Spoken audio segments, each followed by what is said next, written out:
Big boss Malayalam season 6 തിങ്കളാഴ്ച മുതൽ, അതായത് നാളെയോ മറ്റന്നാളോ മുതൽ പണപ്പെട്ടി ടാസ്ക് തുടങ്ങുകയാണ്. പണപ്പെട്ടി ടാസ്ക് നിങ്ങൾക്കറിയാം, ഓരോ ബോക്സുകൾ ഗാർഡൻ ഏരിയയിൽ വെച്ചിരിക്കും. അവിടെ നിന്ന് മത്സരാർത്ഥികൾക്ക് പണപ്പെട്ടി എടുക്കാൻ ആഗ്രഹിക്കുന്ന ആളുകൾ അവിടെ നിന്നിട്ട് ആലോചിച്ചിട്ട് ഒരു ബോക്സ് ചൂസ് ചെയ്യണം. അപ്പം ബിഗ് ബോസിൻ്റെ ആൾ വന്നിട്ട് ആ ഒരു ബോക്സ് ഓപ്പൺ ചെയ്യും. അപ്പം അങ്ങനെ അതിനകത്തിൽ എത്ര എമൗണ്ട് ആണോ ആ ഒരു എമൗണ്ട് അവർക്ക് കളക്ട് ചെയ്ത് വീട്ടിൽ കൊണ്ടുപോകും. അവരവിടുന്ന് ഹൗസിൽ നിന്ന് പുറത്ത് പോവുകയും ചെയ്യും. അങ്ങനെയാണ്. കഴിഞ്ഞ വർഷത്തെ സീസൺ 5 7,75,000 രൂപയാണെന്ന് തോന്നുന്നു. നാദിറയാണ് ആ ബോക്സ് തുറന്ന് നാദിറ പെട്ടിയെടുത്ത് കൊണ്ടുപോവുകയും ചെയ്തു. അങ്ങനെയാണ് കഴിഞ്ഞ തവണ ബോക്സ് തുറന്ന് നാദിറയാണ്. ഈ തവണ ബോക്സ് തുറക്കാൻ തയ്യാറായി നിന്നത് സായിയും നന്ദനയൊക്കെയാണ്. എന്തായാലും നന്ദന പുറത്ത് പോയിട്ടുണ്ട്. സായി ഇന്ന് പുറത്ത് പോകാനുള്ള ചാൻസ് വളരെയധികം കുറവാണ്. കാരണം നോറയെ സീക്രട്ട് റൂമിലാക്കിയെന്നാണ് നമുക്ക് കിട്ടുന്ന വിവരങ്ങൾ.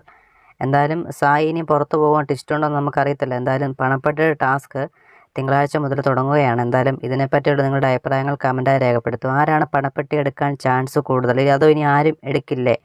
എന്താണ് നിങ്ങളുടെ അഭിപ്രായം? വീഡിയോയ്ക്ക് താഴെ കമൻറ്റായി രേഖപ്പെടുത്തുക. ഇതുപോലുള്ള പുതുപുത്തൻ അപ്ഡേറ്റുകൾക്കായി മറക്കാതെ നമ്മുടെ ചാനൽ സബ്സ്ക്രൈബ് ചെയ്യുക. താങ്ക്